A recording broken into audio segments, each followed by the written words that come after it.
I don't know if you know David Corthell. He goes to these things, and I see him once in a while when he comes over here. He lives in San Francisco now, but he likes to bring shirts to me. And that's where I get them from. Oh, well, thanks to David.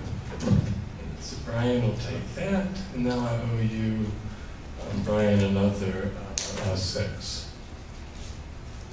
So, now we get to introduce tonight's speaker, and once he starts, I'll come back through to take your money if you want to eat some pizza, okay? Standards in computers. Everyone should have their own. Yeah, exactly.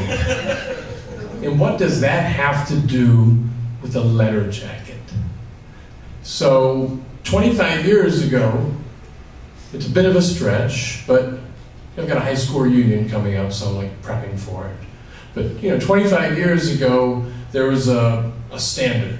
You could, or let's go further back to the 50s. You could have someone in culture with something like this, and it reflected something. You understood something about it. It fulfilled a stereotype. But over time, 25 years later, I wore this around at the beach today as some of the kids are getting out of school to see if I get teased or something. But it's not really even an awareness of it. It's not even a standard in culture. And 25 years ago, when we had some word processors in school and I saved files, I never thought once about a format or if it'd be accessible or what those last 3 letters were. I knew I needed some programs, certain programs, to open other files depending on the last 3 letters, and it was confusing. And I remember in the 90s a program called QuickView that I bought, and it could open lots of stuff. And I was always befuddled that why is it there's so many formats? It just seemed like there'd be one format and everything can talk that way and it's just the way it is. But it wasn't that way. And as I learned more, there's market forces at play, there's vendor lock-in, there's product differentiation, there's all this crap that you never thought would exist. Unfortunately, it doesn't exist for the most part in HTML. So it's an amazing thing. And people are aware of it, and it's, Ron alluded to Massachusetts. Norway has taken some initiative there. But it still makes most eyes glaze over, yet for those with any vested interest in the integrity of the future of this thing we call information technology should know that free and open and transparent and accessible and non-terminal file formats is rather critical. And so it was amazing when, I've already been amazed knowing like some of this young fellow, Chris's initiatives, since he's kind of gotten involved in the School of Education at UH and trying to be a proactive advocate, for open source and open standards. But then to have learned from Paul when he emailed me to let me know that I had no idea what was going on, that there had been this accomplishment at accepting a standard of open document format at the university. It was no small feat, and I know nothing about it. And this is where I shut up and I introduced Paul, because it's just rather impressive, and I can't wait to learn more. And please welcome tonight's speaker.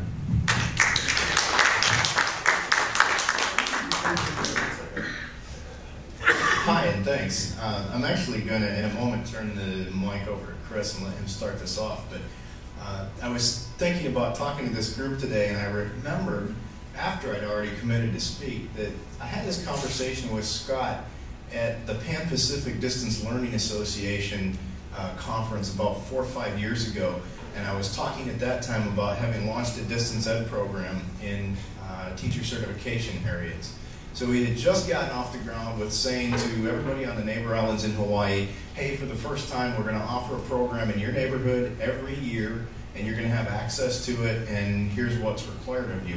And in that list of requirements was that they needed to have a computer, and they needed to have an internet connection, and we were requiring them to have Microsoft Office.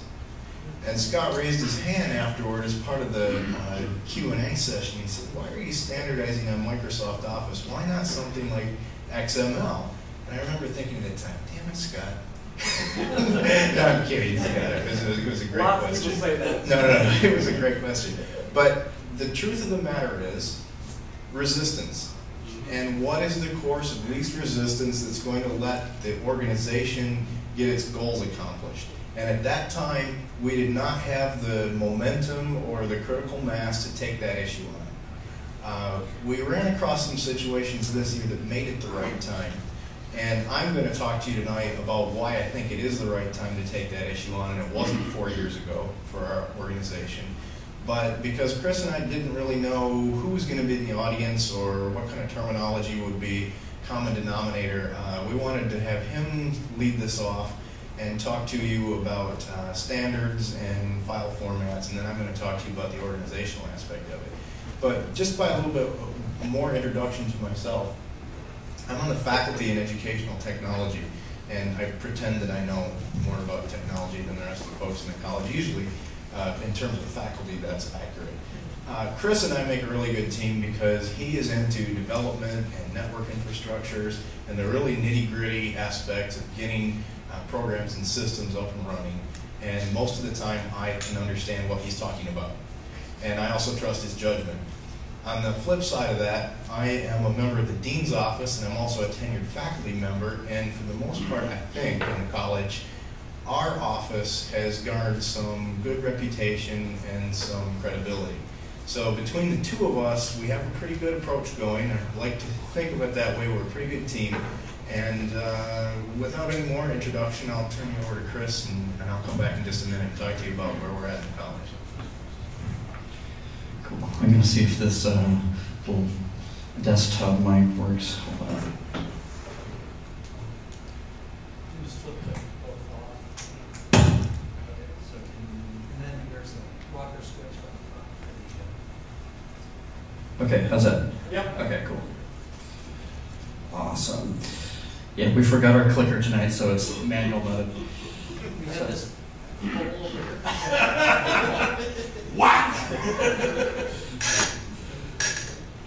No, I'm good.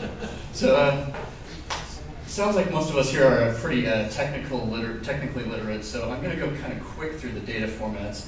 I give this presentation sometimes to our faculty who are not quite as tech savvy, so basically, bear with me. I'll go quickly through the stuff that I think you already know, but please feel free to stop me if you are confused by anything I'm saying, or if you think I should just get off the stage. So, life was definitely easier when everything was just text, but we've moved on. What data formats are, it's basically the little packets of data on your system that actually are the meaningful bits of information. Wikipedia defines data as a particular method for encoding information for storage as a digital file. In layman's terms, it's basically the files on our computer, the differentiation between text, images, music, and we differentiate these data formats by the three-letter extensions, JPEG, DOC, MP3. We've all seen them. This is what a data format is. So it's not just a mishmash of words and bits. Computers and humans talk very different languages. There's very specific rules for how a particular type of data is encoded. The computer needs to understand each type of data format according to a very stringent set of rules that only the computer can understand, not us humans. So the biggest problem we have with data formats is that we think of our data in terms of the software that we use to create that data. So I'm going to take a step back, and it's probably actually much earlier than the 90s, but the 90s is kind of my initiation into the world of technology. So I'm going to start from my standpoint, because I'm the presenter and I get to do what I want. So, for example, with word processing, there was actually several choices back then when I started. WordPerfect, Microsoft Word, as Paul's going to tell you, AMI Pro, and a program called WordStar. There were several choices for spreadsheets. and PC Write. Don't forget PC Write. PC Write. Spreadsheets, same kind of deal. A bunch of different programs available. There were several choices for just about every type of software that you could use. So choice is good, right? What's the problem? Well, the problem is that when you come, for example, with word processors, you've got WordPerfect, Word, AMI Pro, PC Write. They all serve the same purpose, but each individual program had its own incompatible data format. So, what happens to your data if the program that you used to create it is no longer available? Say bye-bye to your data. So if you need a specific program in order to access your data, who really owns your data? Not you. You do. You own all the bits. Yeah, you can do exactly what you want with the bits. So I'm going to talk real quick here about standards, and this will give you a little bit of time to cope with the fact that if you use Microsoft Office, you don't actually own any of your data. So in my convenient little world here, there are two types of standards. There's defined standards and there's de facto standards. Again, I'm the presenter, so I get to do it the way I want. With a defined standard, it basically generally follows a list of specifications set out by a consortium of vendors or professional trade organizations, generally very important people in the industry getting together, working together, coming up with a very thorough, exhaustive, defined standard. And it's discoverable. Discoverable, very, very important. Amending the defined standard with the word open. Open standards allow anybody to implement the standard. It allows the discoverability. You can get to the standard so that you yourself, as a programmer, a developer, or company, can implement the standard without any sort of unreasonable burden placed on you. Now, in contrast to a defined standard, we have de facto standards. De facto standards are basically conventions more so than an organized standard. They're so popular that they seem to be somewhat universal. But they do not have the support of any sort of organization or governance. And that's the basic definition, that's the basic difference between a de facto standard and a defined standard. So where does that bring us? Well, adherence to a defined standard guarantees compatibility. So basically, if program X and program Y implement the same defined standard, the data that's produced by these two programs is compatible.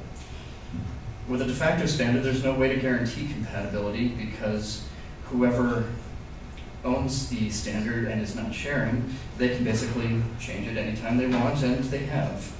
If you have used Microsoft over the years, you will notice that Word 97 is not the same as Word 2000, which is not the same as Word XP, which is not the same as Word 2003, which is not the same as Word 2007.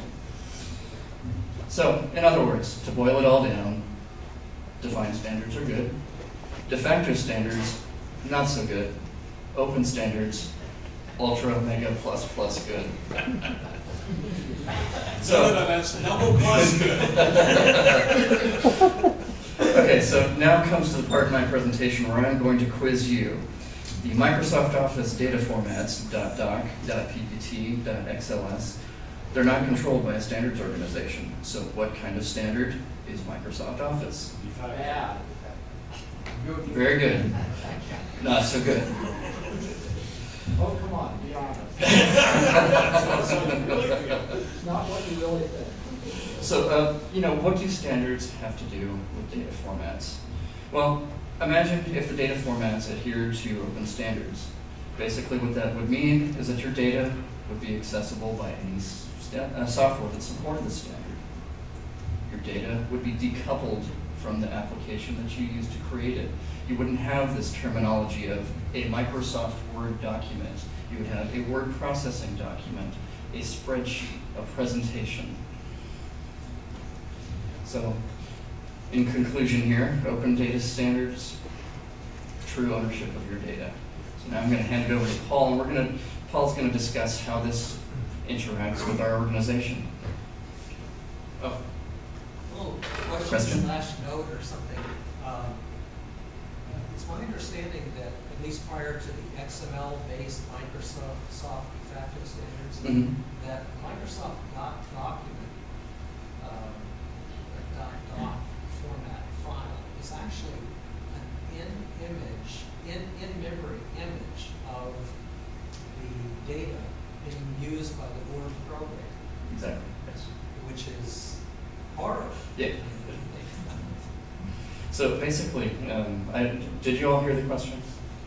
Well, the statement. The statement, yeah. So basically what it means is that in order to have compatibility with these old Microsoft Office data formats, you have to replicate the behavior of the Microsoft Word program to create this in-memory dump of the data in order to recreate a Word document. It's very, very bad. Is it not? Make it a question. It's definitely bad. I mean, one of the nice things about the early word processing formats was the fact that you could get in there with, you know, if worst came to worst, a hex editor, and you could still understand what was in the document. And with, say, an HTML file, you can look at the HTML file, you can look at the source, view source, and you have some idea of the document, its context, how it's all supposed to fit together. So it can be viewed by this browser, this browser, this browser, this browser. And my understanding of XML is that it applies to data, raw data, what we see with that kind of feature for raw data. You can see it, it's discoverable.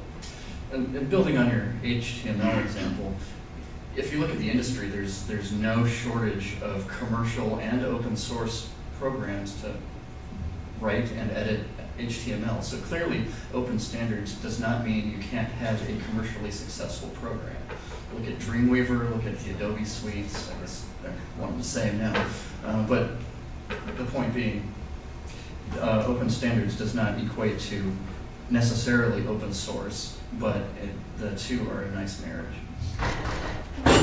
There's another issue which I think is very important, which is with open standards you have interoperability of the data. One application can use it, the other application can use the same data. Where the two worlds collide, it's not black and white. And that can be a bad thing, because you take this document over here that's in WordPerfect and you try to import it into Word, and you get most of it. Shades of gray. Yeah, and cleaning up the gray and turning it back into either gray or white, or black or white, or shades, different shades thereof, sometimes takes more effort than just retyping it off from scratch. Before you leave the podium, Yeah. I'm a member of this National Association of Government Webmasters. Okay. And every so often, periodically, maybe every 3 months, every 6 months, people come up with this thing about the W3.org accessibility standards, Act Section 508 of the federal government, and Microsoft does it, Adobe does it also. People are always having trouble with arguing with their boss why they should validate their web pages. And a boss generally wants something done soon, a certain time, and validation takes longer, it's harder. But in terms of what's coming up in terms of open standards, and in terms of education, one of the things that I never hear, but I believe, is the reason to validate your web pages is because it enforces grammar. It's like writing well in terms of using instead of writing good English. The difficulty also is not only with the data formats, but it's also with a lot of your frameworks and applications. So the open document format and actually doing things a little raw. I dropped into hand coding from Go Live years ago. I was not able to learn cascading style sheets. Okay. And is that maybe people will do their content with a little more structure and discipline, which in turn will make your data more reusable and live longer. Is there a question in there? No, understatement. I just wanted to be sure, 'cause I agree completely, but I just wanted to make sure that I'm not leaving the podium without answering. Yeah, you had a question, sir? I've got a question. Can you really, use the words Microsoft standards? Because from our own experience, the newer versions of Microsoft Office sometimes do not open the older versions. The document is created from older versions of Office. correct? Well, And vice versa. correct. So I think if you want to use standard, it means something, right? But, you know, in this business. it's a classic example of a. Maybe all the Right. standards. Well, Microsoft is a classic example of a de facto standard. It's common, there's so many people that use it, and that's the reason that it's common and somewhat universal. But because there's no governance body, there's no official list of standards that they're adhering to, they're not a defined standard, just a de facto standard out of habitual use. The kind of standard which if you did discover it, they would sue you. Yes. Yes. Okay, anything else for me? Because I want to turn it over to Paul otherwise. Okay, without further ado, Dr. Paul McKinney.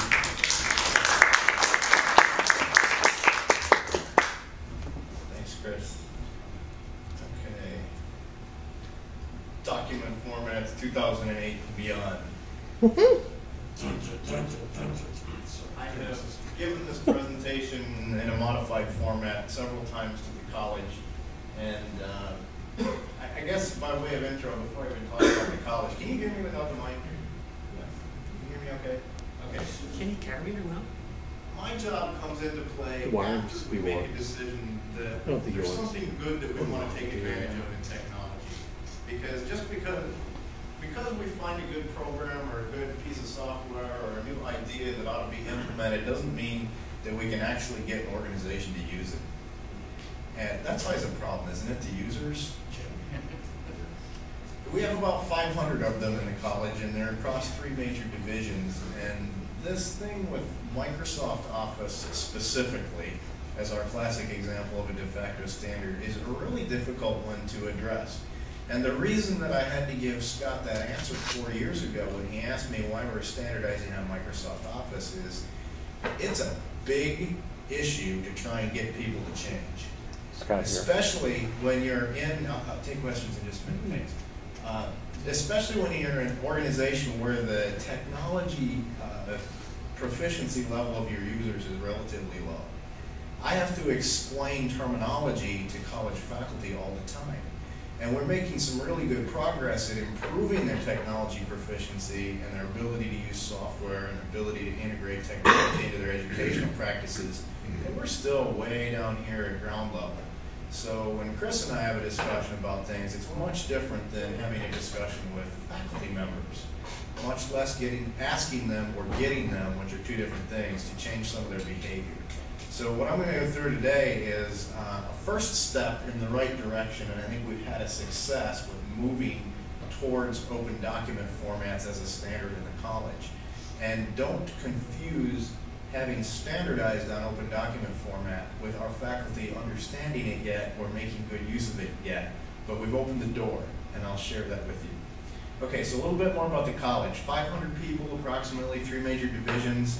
We've got tech competency all the way from faculty members who come in and tell me, you know what, I need this really huge system because I'm planning on doing production video in my classroom or in my office, and I believe them. Some of them have that level of proficiency.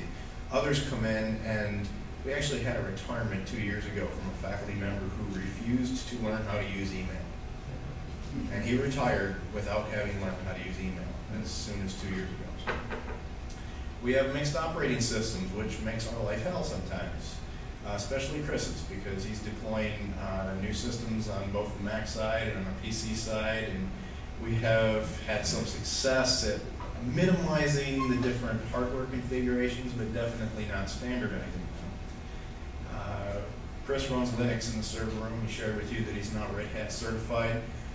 We sent him to do that training because we think it's important to keep him happy and keep his expertise level up, and so far we've been really happy with what he's done.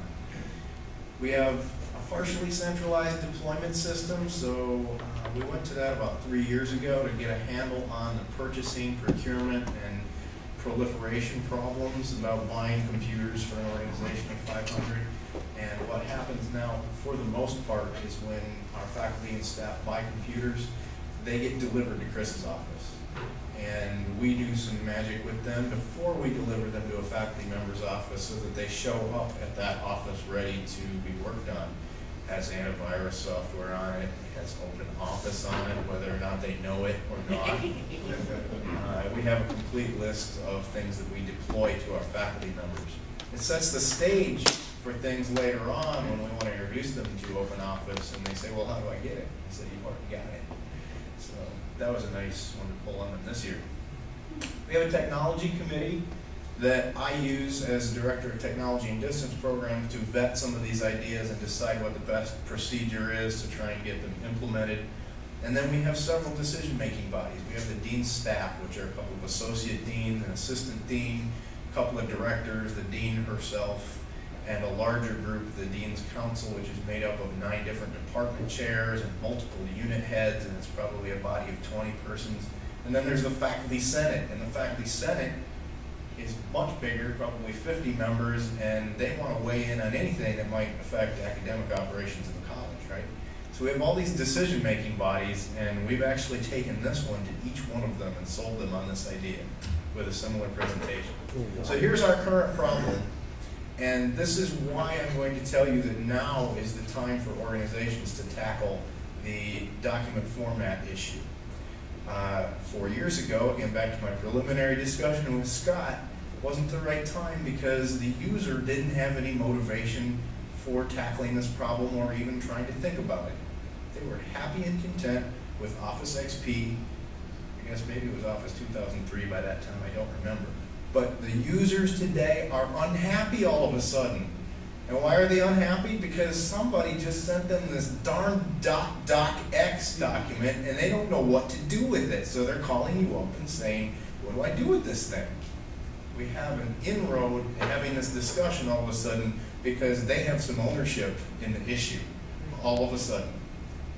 So .doc and .docx are the immediate predecessors in the current versions of Microsoft's proprietary format. Actually, it's referred to as OOXML, but it's easier to say .doc and .docx. And I take exception to the fact that they have labeled it OOXML as a deliberate ploy to try and sell it as open and related to XML. I don't like that, so I refuse to use that term. But do you blame them? Oh no, I don't blame them. They're pretty good at marketing. They're nowhere near in the same class of marketing as Apple Computer, but they're pretty good at it. What is the actual file extension? .docx, .pptx, and .xlsx. And it has nothing to do with XML? Or are they? A loose configuration, and again, I get a lot of my information from Chris. You can share details, but one thing I like to tell the faculty is the open document format is about 600 pages of specifications, right? I'm like, wow, that's complicated. And I say, well, no, but the OOXML is 6,000 pages of specifications. Okay. And some of it, I think, you can't get at. Yes. There's certain XML extensions in it that Microsoft attempted to get OOXML declared as a standard, and they failed, which is a really good win for this issue. Okay, in Office 2007, you must save as or reset the default setting to use .doc formats, and I'll just use that as a collective term. It will read and write .doc or .ppt or .xls, but you have to be specific about how you're using it. And of course, they're doing this to force you on the upgrade treadmill. They want you to buy Office 2007. And as Chris mentioned, we've gone from 97 to 2000 to XP to 2003 to 2007, and you know darn well in 2 years they're going to do it to us again. And we have absolutely no control over what kind of format they try and pitch to us next time around. Scott? Can I make sure I'm hearing this right? The new extension is .docx? Yes. Yes. I had no idea. That is just so stupid. Yes, and It's so, just that yes, the you have user a choice. says it without realizing it. Yes. And the default save as, I'm sorry, Paul, and the default save as, other clarification is, if you're a new user, you've installed MS Office 2007, it's going to save as a .docx, and you're just going to assume it's like it's always been, it's interoperable, and you email it to somebody. Exactly. Something Okay. like that. By default, you don't even see the extensions. Yeah, you don't even see the extension, but when you try and give this file to somebody else who's using an older version of Office, they can't read it.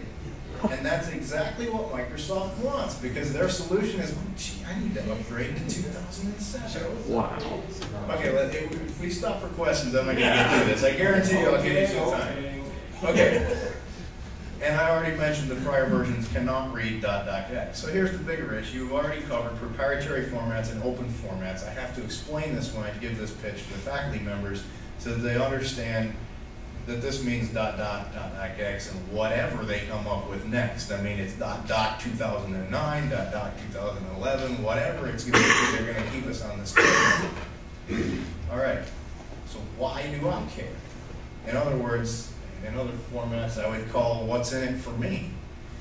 What's in it for your user base right now is this conflicting document formats. You've already got their attention because Microsoft called the play on that one. They're having to be referred to IT support to get help with this issue. So now is the right time. You've got their attention. You don't have to surmount that obstacle. The bigger problem, and now's your chance to explain it to them, is that in the future your software is not going to support these formats. And the example I give at the university that hits the faculty right in the gut is below. Who can tell me what a dissertation is? Anybody done one? What's a dissertation? It's a written exposition on a particular topic done in pursuit of a higher degree. Okay, he's pretty much right. He says a written exposition on a particular topic in pursuit of a higher degree. Specifically, when you're pursuing a doctorate degree, terminal degree in any field, you're expected to make an original contribution to the research, the knowledge in your field. Something you didn't read from somebody else, something that hasn't been conceived or concluded yet. You have to write a question that's relevant to your field of study, and you have to do the research and write it up for the rest of the people in your field as original material. Thesis. A dissertation. A thesis is at the master's level, and it's not as extensive. It doesn't meet the same requirements. What happens when you're pursuing a doctorate? You do your coursework. It's probably 30 to 40 credit hours beyond a master's degree, and then you do your dissertation. Does a dissertation sound easy? Because it's not. And what happens about 50% of the time is people will finish the coursework and they will call themselves ABD, all but dissertation. They did the courses, they never finished the dissertation, they did not get a doctorate. And that happens, that's how people stop out of a doctorate program. So a dissertation is a big deal. When I did mine, it was back in 1996. I spent a year and a half of solid work on this one paper. And mine wasn't even that good, to be honest with you. I read some really bang-up dissertations. Mine was about 100 pages long. That's really slim for a dissertation. They're usually 2 to 3 to 400 pages, depending on your field. Okay, so now I've established this is an important document in the life of an academic. And my audience, my user base, are all academics. This is what happened to me. I went to a trade show in 1994 or 1995, and I was trying to decide what word processor to buy. And by golly, at that time, I liked AmiPro better than Word. Word didn't have color icons, and AmiPro did. There were a couple of other features that Word had developed, and AmiPro had. AmiPro was a Lotus product. So I did all of my research, all of my work in AmiPro. And today, all I have is a hard copy. Because it's locked in that format, and I will never be able to work with that document again. And when they realize what I'm talking about, that this is going to be the case for every document on their computer today, they freak out and I have their attention. So it's a really good example. Another issue of consequence in this arena is that some academic journals are now specifically saying we are not taking your submissions to our peer-reviewed journal in OXML format. You must use .doc. They haven't gotten around to discovering ODF yet. Why does Microsoft care? Of course, they want you to believe that their proprietary formats are better than open formats, and they don't want you to know about open formats, so of course they don't build that into the Microsoft Office suite in the first place, and they want you locked into the upgrade treadmill. I love this, and I stole it from Chris.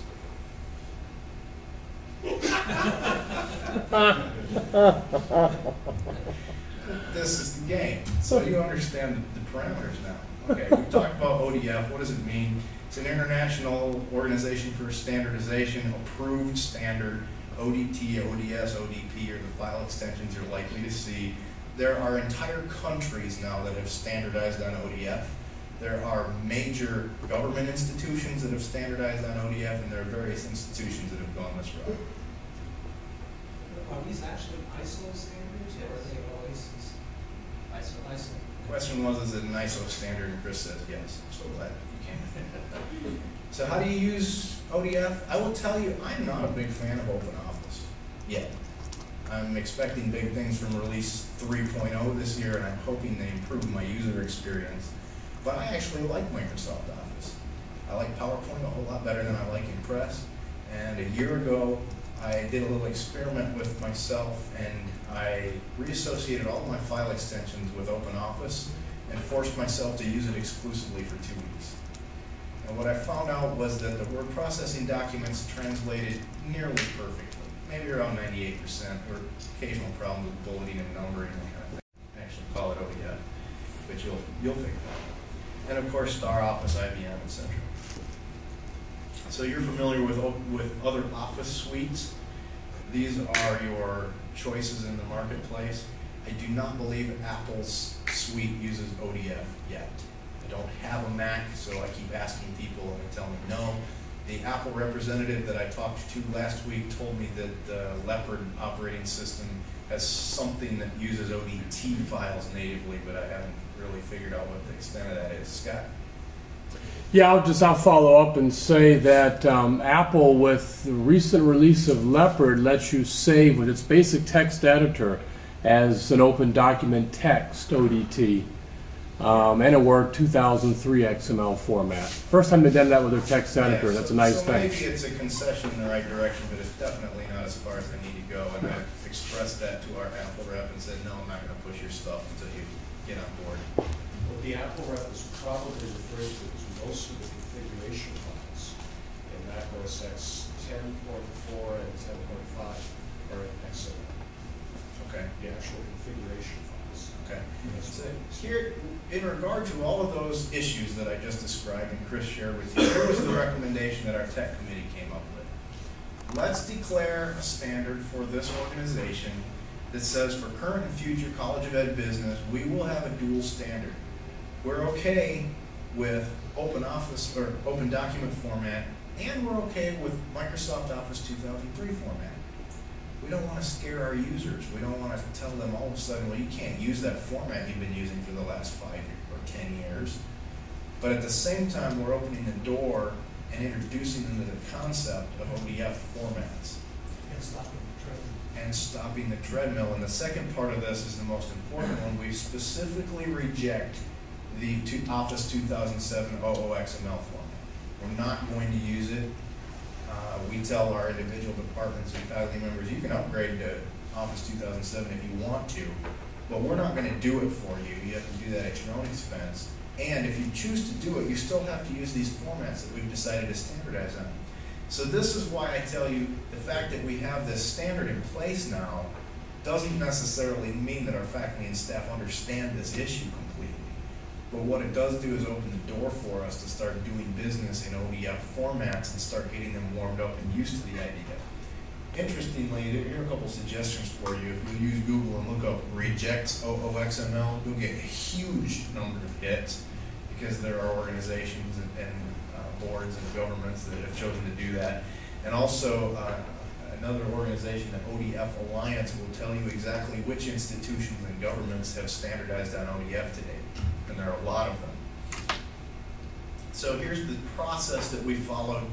We brought this idea to the tech committee, Chris and I did together. We distributed a frequently asked questions list that discusses all of these issues just to give them a reference point, and it explains everything that we just explained in the presentation. I took that first to the tech committee. It was unanimous. They supported the idea, including the folks who are absolute Apple aficionados, which is sometimes a conflict, but in this case it's not. And we took it to our dean's staff. They liked the idea, asked us to take it to the dean's council. We made a presentation to the dean's council. There was no objection from anybody at any of these groups. And then we took it to the faculty senate and asked them to ratify this decision. we had one modification made to it, which was somebody wanted us to commit to reevaluating this once a year. That's fair enough. Maybe 2 years from now, we'll reevaluate it and say, hey, we're not using .doc anymore. Just .odf. We can turn that several different ways. And after that, we made an announcement of the policy and put it on the website. The nice thing about this is it is the course of least resistance today. The organization doesn't have to invest in upgrading 500 users to Office 2007. The users don't have to change what they're doing for the moment. And they understand the issue now. The other thing that we have on the horizon is we've just hired a new webmaster. We're going to redesign our website completely. And guess what document formats we're going to use? The first thing you'll see when you need to download something is the ODT version. We'll probably use PDF and .doc also. But a user who's looking for a document on our website will see ODT first. And they will have an explanation of it, and we will link to OpenOffice. And we have now changed the requirements in our distance education program starting in fall 2008, allowing our students to use ODT and OpenOffice instead of Microsoft Office. So we're reducing their cost of attending our program by whatever the cost, the academic price of Microsoft Office 2007. It was $127 2 years ago. I think it's down now. I think Microsoft's actually getting battered up against the wall and dropped the price considerably, trying desperately to sell this thing. So that's where we're at. And those are the three, I'll just recap. Why is the time right now? It's a path of least resistance. You don't have to ask your users to change necessarily. There's a financial benefit to the company when you go to an administrator and tell them, okay, multiply the cost of Microsoft Office by your number of users. Whether you do this en masse or you let it trickle down to your users over the next 3 years, you are going to spend that money if you don't do this. That's a direct financial recapture that an administrator would be attracted to. And obviously, it's an opportunity to educate your user base. That's it. I will take any questions you got. Bush. Sure. A lot of questions. Hang on, Ron. I'm recording this, and we're going to use the microphone so we can have a nice online recorded archival document format neutral version.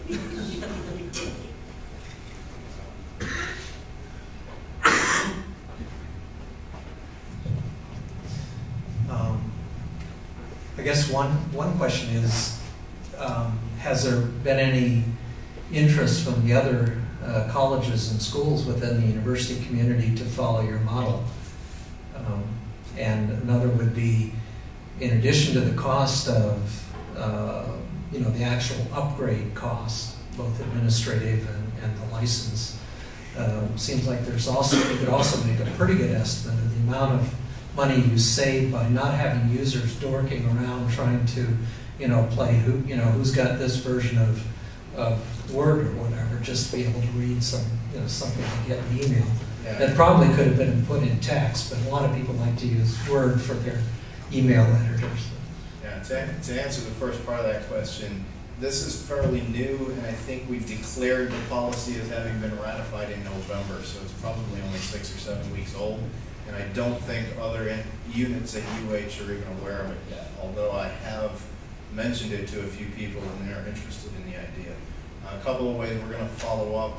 If you're familiar with the TCC online conference that comes up in a month or two, that's a completely online conference about distance education. I'm planning on making a presentation there, and we're planning to do a presentation to the Pan-Pacific Distance Learning Association membership in this spring semester. So I'd invite any of you who have an interest in distance education, by the way, to check out PPDLA. You can go to ppdla.org. I'm the immediate past president, done with my term January 1st. PPDLA, the Pan-Pacific Distance Learning Association. And it's quite a good deal for a professional association. The dues are $15 a year. And even better, if you want to participate in the TCC online conference, which has registration fees between $70 and $90, if you're a PPDLA member, they're waived. So it's a very, very good deal. I think this is great. I don't even know if the department I'm in has a standard or not. But it's Probably not. maybe not. But I wanted to comment on you mentioned the websites and I think for email or stuff that gets put up on the web sometimes, it seems like some users they tend to be document oriented, so they're thinking in terms of a document, and so they might, like someone mentioned, they might send some kind of document as an attachment to an email or post a document up on the web page, but I think it might be good to also encourage people when they can to, instead of attaching a document, if it's something that could be just put directly into the email or put directly on a web page like a wiki, something like that, then that would be good for those situations too. Sure, yeah, there are multiple alternate ways to get documents back and forth, and actually, I think we'll be seeing less and less of that as people get their heads wrapped around La Lima, which is the new local incarnation of Sakai, which is an open source learning management system, and that is the replacement for WebCT. The whole UH system is going to Sakai, and WebCT is dead in the UH system as of October 2008. The nice thing about Sakai is that it's set up not only to serve classes, but it'll also serve work groups. Believe it or not, UH has never had a method to share files in a work group before, which seems awfully basic to me because I've had that capability in other organizations for 10 years or more. But this is the first opportunity UH will have to do it. And when they get their minds around being able to put files in a work site and share them with other people in that work site, or even make it a public file and distribute the URL to that file, they won't need to be emailing documents around. That'll take a while, but it should fall off. I'm curious what the open document standards now as Microsoft and Cisco, from a network perspective, Microsoft and Cisco come together to unify communications and using, like different video and audio formats. Where is the ODT going to step in and try to unify? I'm not sure I understand the question, but Chris seems too soon. Honestly, I'm not sure that there are even parallel technologies. I think what you're referring to is more like streaming media, video, that type of thing. Well, the ODT standard, the ODF standard rather, addresses office documents, productivity documents. It doesn't actually have any provision whatsoever for any sort of multimedia. That's kind of outside the realm of this particular standard. Now, that said, it does basically demonstrate a glaring need for open standards for media, for streaming video, for even still images. We do have some great image standards that are open, like PNG. JPEG is not really open, but PNG is a nice replacement, royalty-free, patent-free. In terms of video, we're really in a bad spot. There's not any sort of agreement in the industry.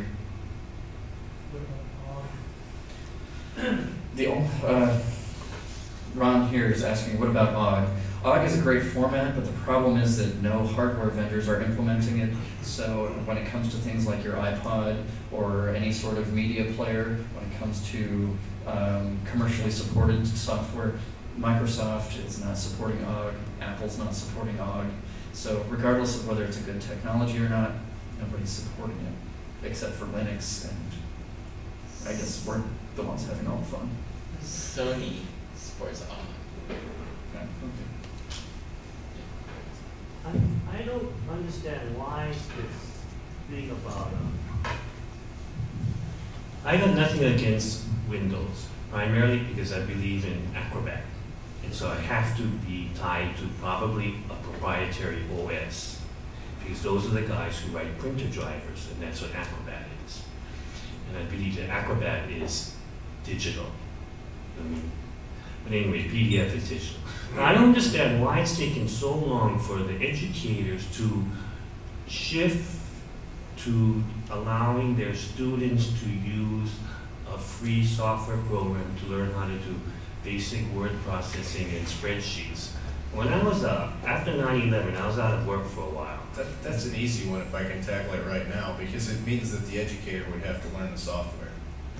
But for me as a guy looking at these, and I'm a tech guy, and I'm thinking, why are you forcing these kids to buy a $150 software program and a $150 wire-bound book with color pictures, which they're going to dump in 6 months? Then also over the years, I've come up through DOS programs like WordPerfect and Lotus, and it seems to me that the average user knows less, has less skill nowadays because they're user-friendly. And so you look at these things, if you're looking for a job that you need to know Word, it means you're going to be a typist. So why aren't we teaching word processing instead of Word? Well, I think it's a really good question, and it's really at the heart of what we've discussed all night, but the answer to it is comfort zone. And the educator's comfort zone. The educator's comfort zone. And I will tell you that trying to inspire faculty members who have been experts in their field for 20 plus years to learn something new that is a potential embarrassment for them in the educational sphere is not an easy thing. And what I mean by that is when you ask somebody to learn how to teach an online class, that's a huge change in comfort zone. I'm used to being up here in front of a podium with a presentation on one of those overhead projectors. Don't even talk to me about this LCD projector. That thing's probably 10 years old already anyway. But that's outside my comfort zone. And the worst thing you could do to me as a tenured full professor who's been an expert in my field for a really long time is make a potential situation where I'd be embarrassed in front of my students. And that's exactly what you ask them to do when you ask them to learn something new in the technology sphere. So it's a matter of convincing them that either it's okay and that they maybe just fess up with the students and say, hey, this is new to me, but we're trying something new. I want to, make some multimedia in my class, and we're going to go this route, or giving them adequate support so that they feel like they can fall back to somebody. Can you see the addendum to that? There's another thing we haven't quite covered. Wait, but no questions without the microphone? Can I just does the faculty understand that a lot of the young people don't consider Windows software like Word or Excel to be technology? That it's just regular stuff like TV or telephones? No, the faculty find that to be new technology. Clearly, and we toss around the term digital natives. Those are people who've grown up since the advent of the internet and can't remember when there was a time without it. To them, this cell phone that you carry around that's web-enabled is not a piece of technology. That's not new. They've known about this ever since they were old enough to recognize the numbers and the digits on the keypad. So, you don't have to convince them that it's technology. It's the faculty member that's scared of it.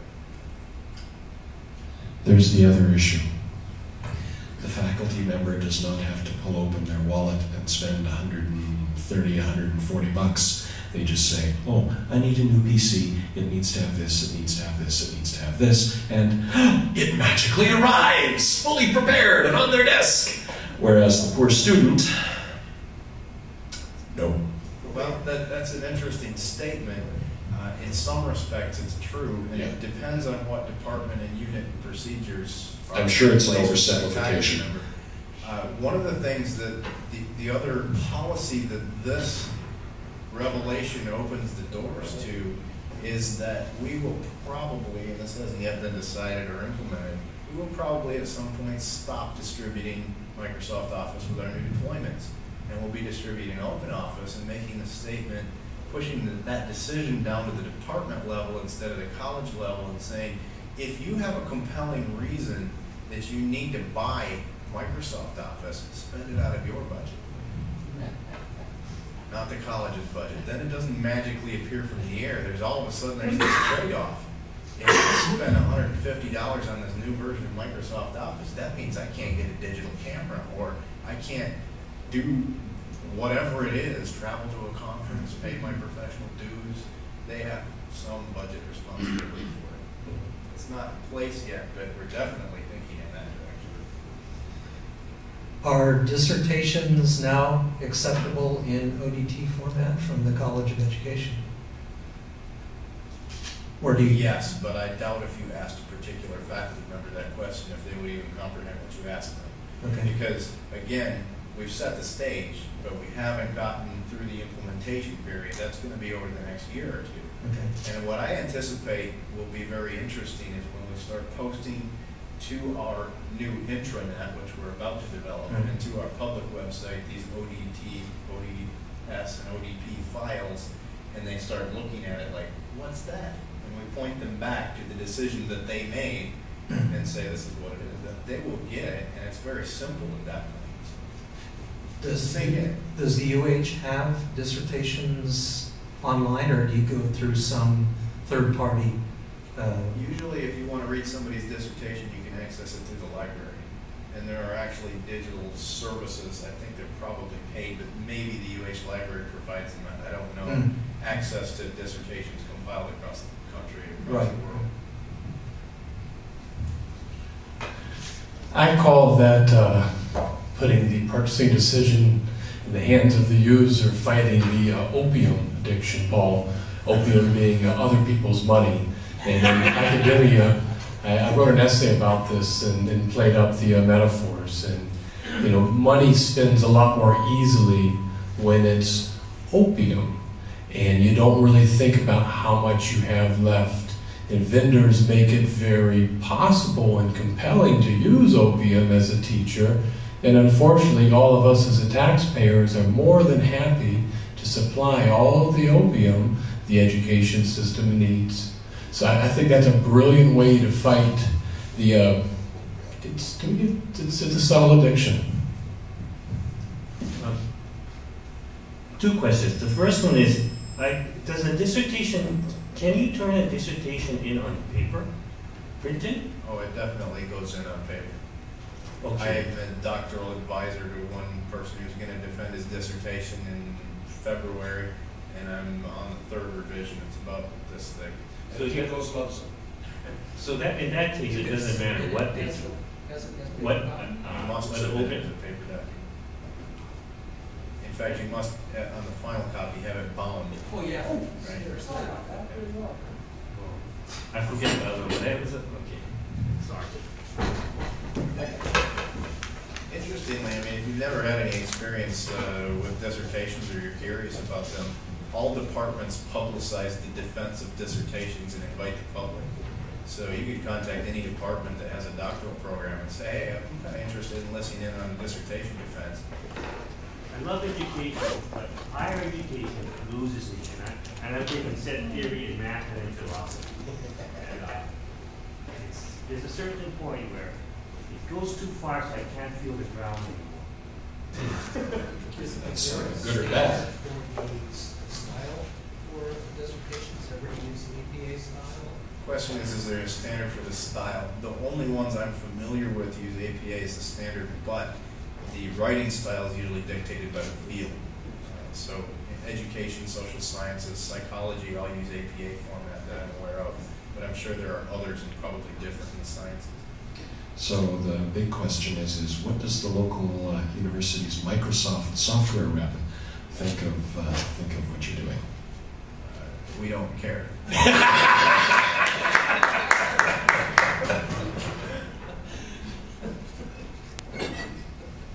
I'm sure when I got on board, they were very nervous. Who's next? Not even any Ruth's Chris invitation or anything like that? Was there any awareness from any Microsoft sales rep or sales force this initiative is taking place? I've actually never had a direct discussion or relationship with a Microsoft rep. I mean, I have reps contacting me all the time, but Microsoft in particular talks to ITS at the site licensing office.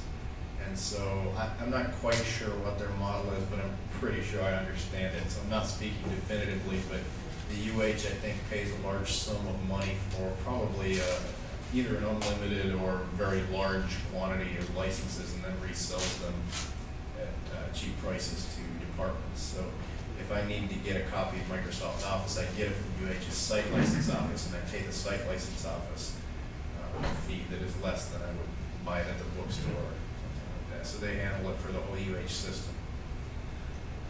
My second question had to do with, maybe Chris can look at it, but since the university receives federal money, I think you have to worry about the accessibility things.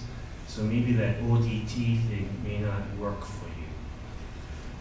Actually, when it comes to accessibility, the data standard actually is not terribly relevant. It's more actually the software itself that's more the relevant issue, because the software is what has the interfaces to any sort of screen readers or whatever types of accessibility apparatus are connected to the computer.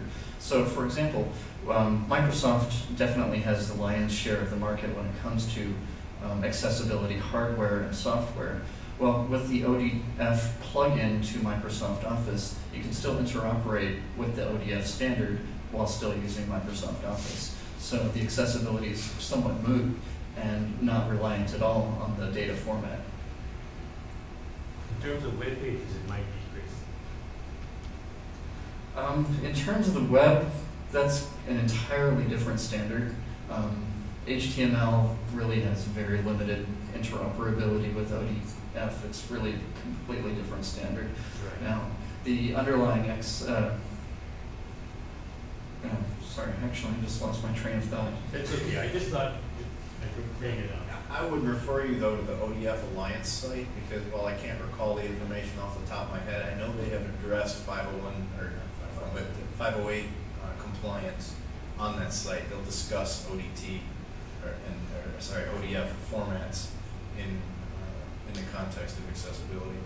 So the information is there. I don't recall it specifically. And so the pizzas arrive, folks, and so I'll bring the microphone to you, Ron. Then you've got a question. Maybe you'll pass it back, Ron, so I can guard the pizza. Maybe we'll let yours be the last question, and we'll take this wonderful dialogue outside.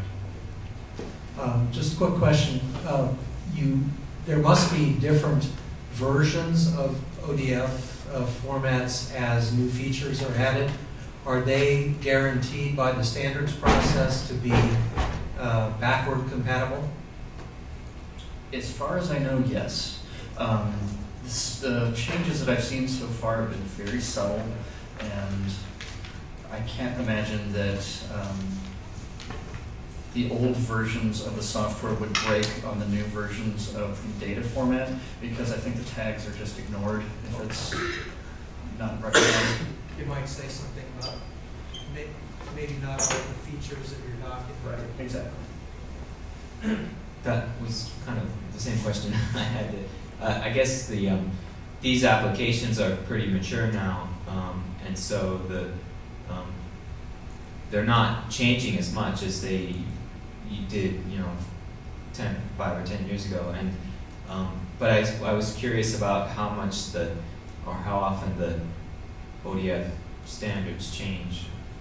There's only been one significant revision up to this point. The fact that it's a standard based on a very large consortium of vendors, and these are big players too. I mean, we've got Sun Microsystems, IBM, a whole host of others. I don't remember all of them off the top of my head, but it's been a very, very deliberate and long thought out process to come to this standard.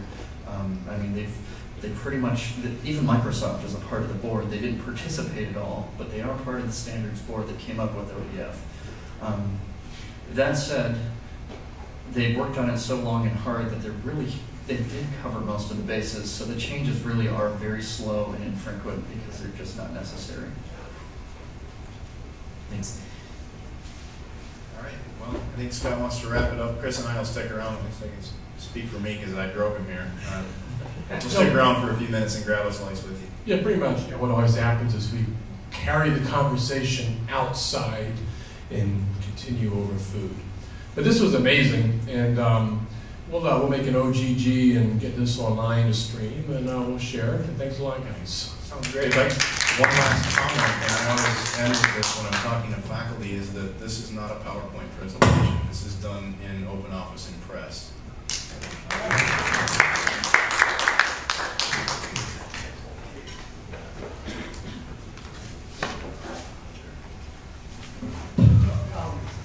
Was there any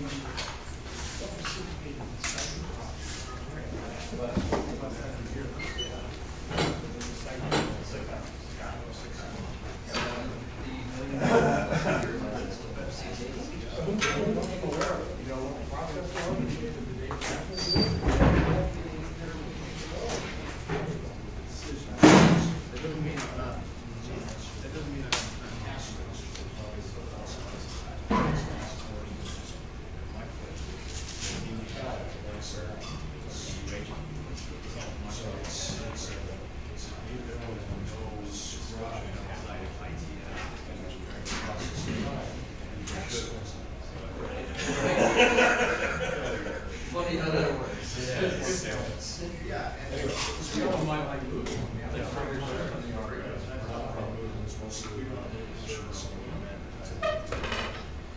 Agitate for change.